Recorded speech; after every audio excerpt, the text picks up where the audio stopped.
te voy a enseñar cómo tomarnos a uno mismo las medidas. Para tomarnos las medidas vamos a utilizar la cinta métrica. Lo primero que debemos de saber es que hay 3 tipos de medidas: horizontales, verticales y de contorno. Os invito a tomaros las medidas mientras estéis con poca ropa, o si no puede ser porque estéis en un sitio donde no os podéis quedar con poca ropa, que utilicéis un cordel que os podáis anudar a la cintura. Las medidas suelen tomarse de arriba a abajo, empezando siempre por el contorno de cuello. Nos mediremos en la parte más baja de nuestro cuello y aquí tomaremos las medidas del contorno de cuello introduciendo un dedo. En mi caso son 37. Para tomarnos las medidas del contorno de pecho, nos rodeamos la cinta métrica pasándola por detrás de nuestra espalda, manteniendo hacia afuera la numeración que empieza por el número 1 y dejaremos también entrar un dedo para que haya holgura. En mi caso son 84. Para la cintura, lo que tenéis que saber como referencia es que es la parte de las costillas más bajas, es decir, donde tenemos la hondonada. En mi caso son 72. Solamente me queda la medida de las caderas. Como contorno de caderas, yo lo que tengo son 95.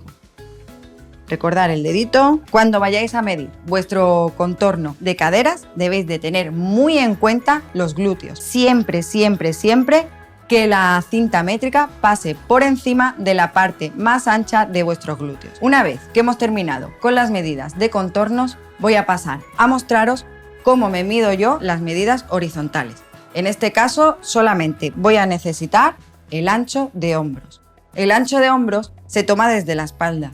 Y muchas veces nos pasa que cuando nos tomamos nosotros solos las medidas, medirse en la espalda pues es un poquito difícil. No intentéis mediroslo por delante porque vais a encontraros con muchos problemas. Me voy a dar la vuelta y así os lo muestro mejor. Siempre tenéis que tener en cuenta dónde finalizan más o menos. Si lleváis puesto sujetador, un poquito más hacia el lado de los hombros, más o menos aquí, donde terminan vuestros hombros, la caída no, sino donde terminan vuestros hombros, tenéis que poner para afuera la cinta métrica desde el 1 y más o menos mi ancho de hombro serán 33. No necesito tomarme ningún tipo de medición más con respecto a la forma horizontal porque lo que estoy creando es un jersey. Entonces lo que voy a hacer es que voy a medir desde mi hombro hasta más o menos donde me gustaría que llegase mi jersey. Como mi jersey va a ser oversize, lo que voy a hacer es que me lo voy a poner un poquito por debajo de los glúteos. Más o menos así. Quiero que mi jersey tenga un largo de unos 65 centímetros.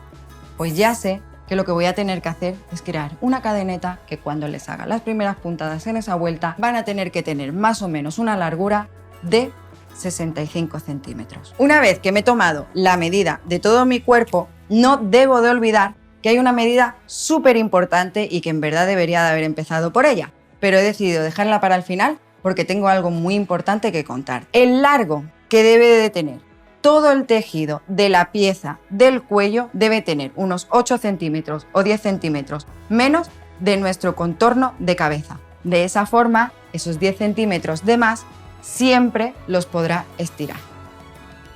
Para medirnos el contorno de cabeza, nos ponemos la cinta métrica por encima de las orejas y medimos nuestro contorno de cabeza. En mi caso son 55.